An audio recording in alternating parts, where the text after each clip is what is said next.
Salutations, c'est le pirate et Petit Momo, bienvenue à bord de notre chaîne et aujourd'hui on va vous parler de l'épisode 4 de Daima. Alors, en un mot, qu'est-ce qu'on en pense ? Moi j'en ai pensé en un seul mot, mignon.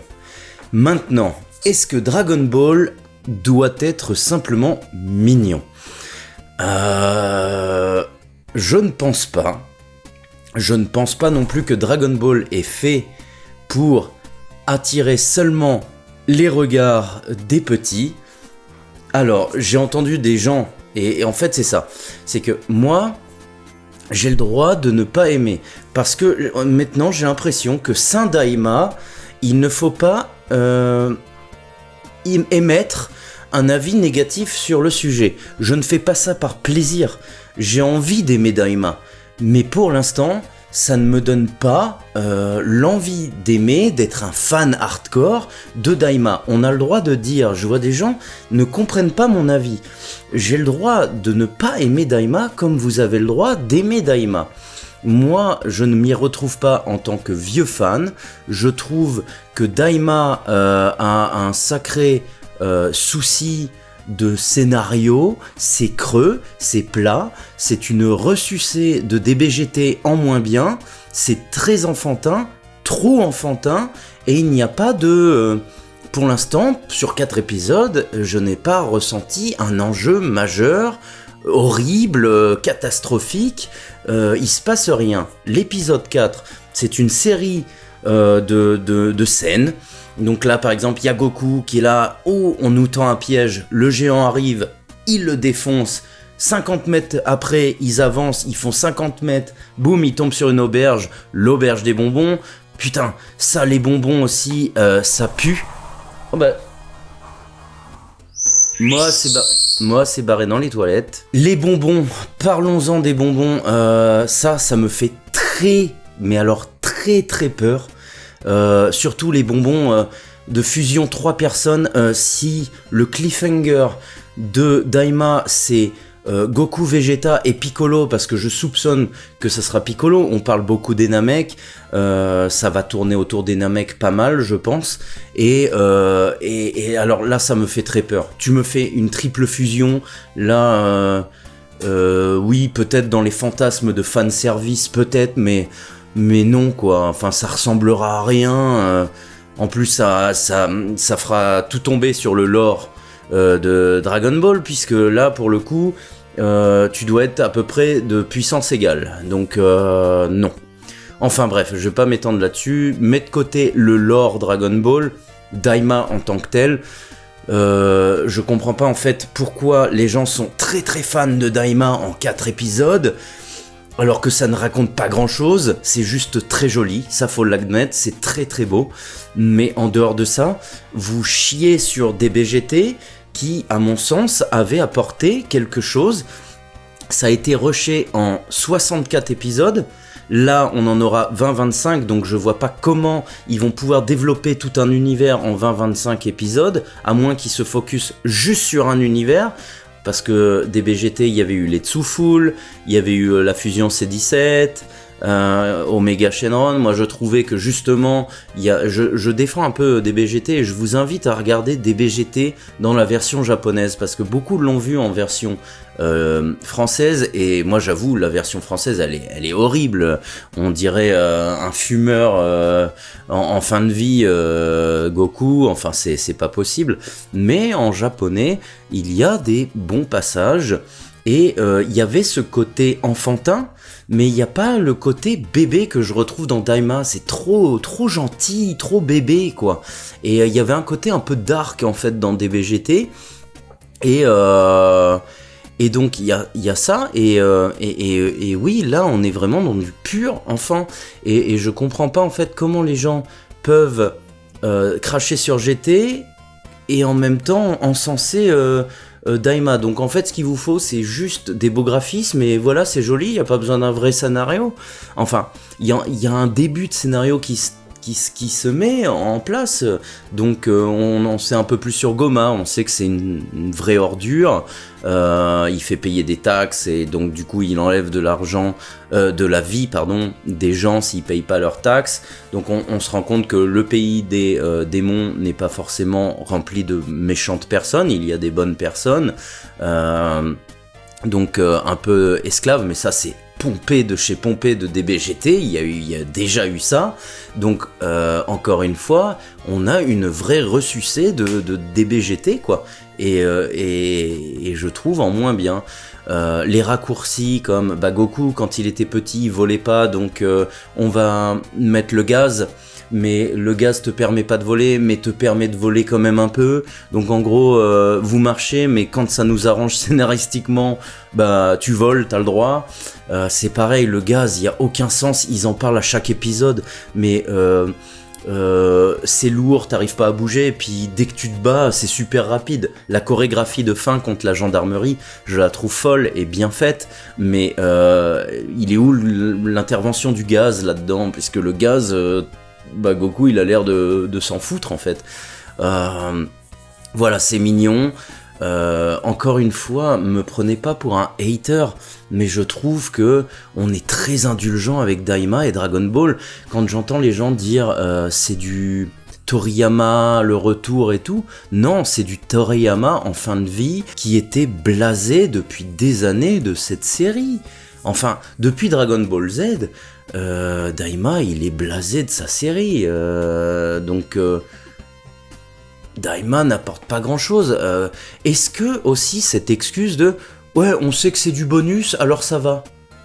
Mais en fait, dans n'importe quelle histoire, tout le monde crierait au scandale. Le Seigneur des Anneaux, l'épisode 3 du Hobbit, tout le monde a crié au scandale, moi le premier.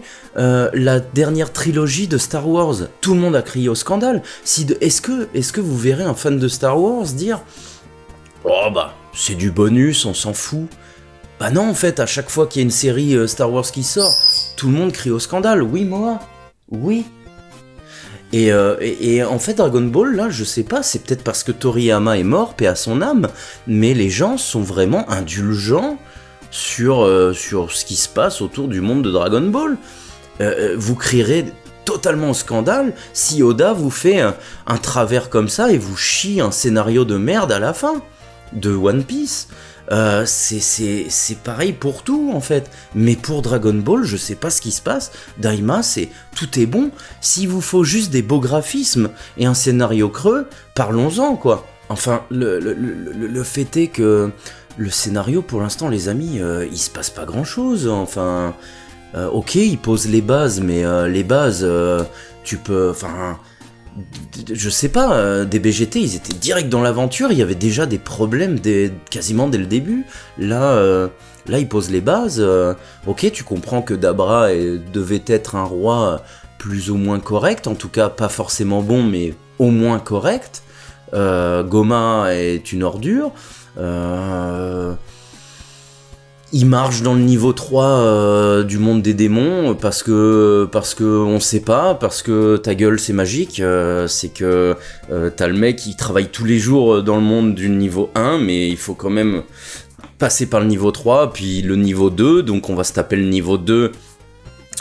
Donc oui, pour les 3 boules de dragon, donc on sait qu'il y a 3 boules du dragon, et de Goku d'ailleurs, il en oublie de sauver Dende, il est là, les gardiens ils ont l'air très forts, allez on va se taper les gardiens. Ouais, et t'as Shin qui lui dit, ouais mais attends frère, on est là pour sauver Dende à la base, on s'en fout des gardiens et de se les taper en fait, si on peut éviter tout ça, on va directement sauver Dende, fin de l'histoire quoi, mais... Donc on verra où ça va, j'ai l'impression que ça fait déjà 4 épisodes où je dis ça. Je pense, si à l'épisode 10 vous me dites encore, ouais mais il pose les bases, il y a un moment donné, arrêtez de poser les bases quoi, faites quelque chose. Chatty c'était le nom c'était le nom du personnage qui arrive. Bon tu sais que c'est un personnage principal parce que pareil, l'opening et l'ending, on te spoil la mort, tu sais ce qui va se passer, hein, je suis désolé mais... Tu sais qu'il y aura des transformations, tu sais que en fait, il te spoil tout, tu sais qui sont les méchants, qui sont les gentils, C'est vrai, et ça, là, ça montre bien un côté très enfantin aussi. C'est qu'on te spoil et on sait, ah bah ça c'est Chatty, bah on le sait, puisqu'on le voit dans l'opening, ça va être leur nouvel ami. Ah, ça me fait chier parce que j'ai l'impression de parler comme un hater. C'est pas que je mets une importance majeure dans Daima et que je me disais, oh ça va apporter un truc énorme et tout. Vous avez le droit d'aimer, et tant mieux si vous vous retrouvez dans Daima. Moi j'aurais bien voulu me retrouver dans Daima, mais plus le temps passe, plus je me dis je vais pas me retrouver dans Daima. Avec William, mon fils, on a regardé l'épisode de Daima hier, et qu'est-ce qu'on a fait ?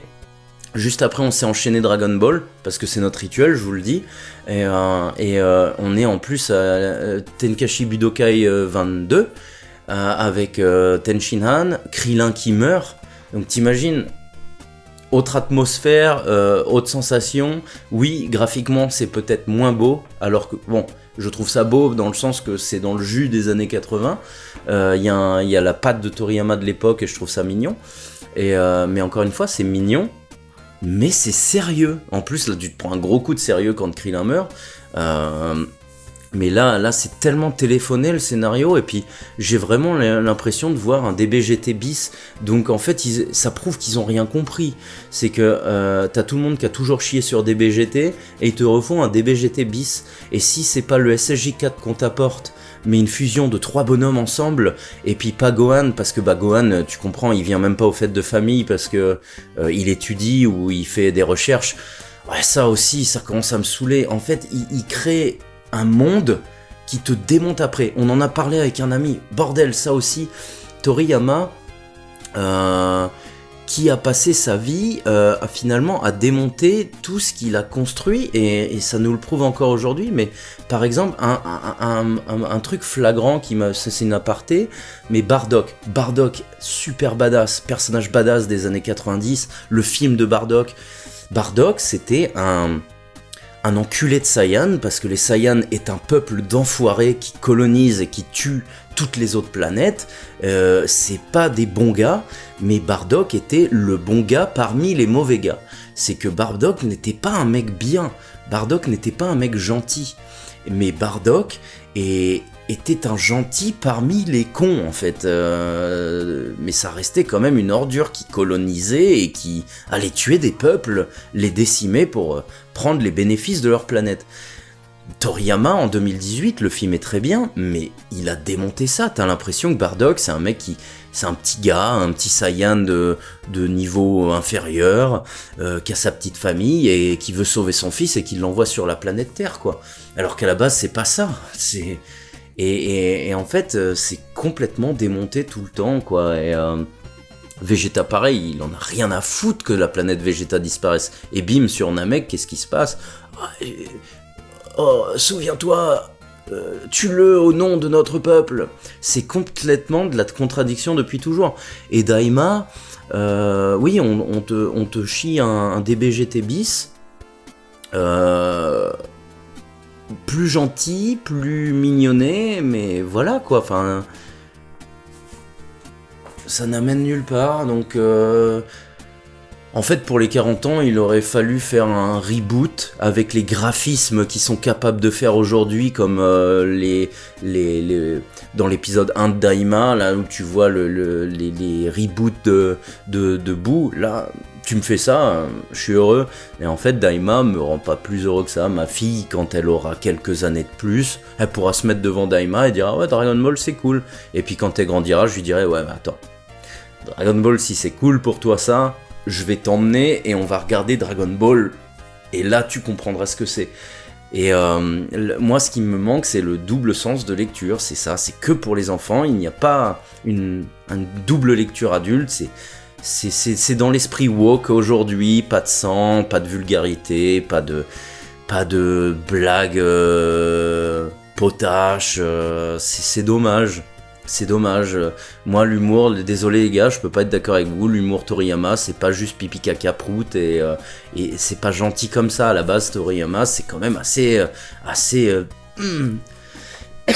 Encore une fois, vous allez me prendre pour un hater parce qu'en fait, dès que tu diffuses un truc sur internet, c'est « Ah, t'es un hater ». Non, mais en même temps, arrêtez de Enfin, il y a énormément de gens qui sont là, obnubilés, et s'il vous faut juste des beaux graphismes et un scénario creux, bah, bienvenue au club, Daima, c'est top, quoi. Mais vous avez oublié le sens de Dragon Ball, et tant mieux si vous vous retrouvez dans Daima. Je me retrouve pas dans Daima. Encore une fois, je fais mes petites reviews pour qu'on discute. Dites-moi dans les commentaires pourquoi vous aimez Daima, et peut-être que je changerai d'avis. Je ne pense pas, mais peut-être que je changerai d'avis. Moi, je demande qu'à changer d'avis. J'ai envie d'aimer Daima, mais ça me parle pas. Et c'est pas que j'ai pas d'âme d'enfant. Moi, tu me mets... C'est plus enfantin que du Disney, en fait. C'est ça mon problème. Et Dragon Ball, c'était pas que pour les enfants. C'est un shonen à la base, c'est pour des teenagers. C'est pas pour des enfants de 5 ans. C'est un shonen à la base. Enfin bon, bref. Il y a l'excuse de tout pour Dragon Ball que tu ne trouverais pas dans d'autres licences. Mais Dragon Ball, apparemment, depuis Daima, ou peut-être que c'est la mort de Toriyama, je sais pas. Mais c'est... ah bah, c'est pas le public visé, donc c'est pas grave. Ah bah... c'est du OSEF et c'est du bonus, alors c'est pas grave. Donc en gros, bah c'est pas grave, rien n'est grave. Rien n'est grave en vrai. Mais il y a toujours une excuse pour dire bah ouais mais c'est pas grave, c'est du bonus, tant mieux, ça nous permet d'acheter nos figurines. Putain, c'est ça en gros, t'es fan d'un truc, et en fait on peut te sortir du caca. Bon, je dirais pas que c'est du caca, hein. Je dirais juste que c'est pas pour moi. On peut te servir du caca, mais du coup comme c'est du bon caca qui te permet d'acheter des articles comme derrière moi et des choses comme ça, bah tout est super. Moi je suis désolé, je ne retrouve pas le Toriyama de l'époque, je retrouve le Toriyama un peu feignant qui te met une petite histoire comme ça. Mais encore une fois, tout ce que je vous dis là, c'est pas en mode rageux, je me dis pas « Oh mon dieu, mon monde s'écroule ». Non, mais c'est juste qu'on a le droit quand même d'avoir une analyse un peu plus approfondie. Ouais, putain, maintenant on a transvasé dans l'autre sens, c'est faut que aimer Daima. J'ai l'impression sur les réseaux et tout, t'aimes pas Daima, t'es un connard. Non, en fait non, mais j'ai le droit de pas aimer Daima, j'ai le droit de dire que Daima, là oui, je commence à faire partie de la team, je suis pas fan de Daima. Et les gars, enfin, acceptez aussi que... Enfin, faut dire quoi, faut dire que tout est bien et c'est génial. Bah, malgré le talent de Toriyama, c'est le talent des années 80-90, et en dehors de ça, le talent de Toriyama, il nous a montré à multiples reprises que c'était pas trop ça, quoi. Et t'as beau être un génie à court d'idées, c'est un génie à court d'idées. Et Daima prouve que, bah voilà, scénaristiquement, c'est quand même plat, c'est creux. On verra dans 15 épisodes, mais plus le temps passe, moins j'ai d'espoir, quoi. Oui, super, il évoque le monde des Dai, des Ma Kaioshin, tout ça, oui, bon, ok, super, mais ça nous mène où? Et alors, si tu me fais une triple fusion, alors... ça pue. Enfin voilà, accepter le fait pour les gens, parce que maintenant c'est t'aimes pas, t'es catégorisé, oh, le hater. Ben non, mais dans ce cas-là je peux te dire, ah ben toi t'aimes tout, c'est super, il te faut pas grand-chose. On a le droit d'avoir un avis différent sans être un hater. Moi, je prends plaisir à décrire ça, à voir les incohérences et à trouver que Daima pour l'instant m'en donne pas pour mon argent. Voilà, c'est tout. Au moins ça me fera des économies de Kuji. Voilà, dites-moi dans les commentaires pourquoi vous détestez Daima, pourquoi vous aimez Daima, pourquoi ça vous fait ni chaud ni froid, mais qu'on débatte et qu'on voit ce que ça donne. Voilà, salut, c'était le pirate. Et petit Moa, qui est sage, calme et qui ne dit rien.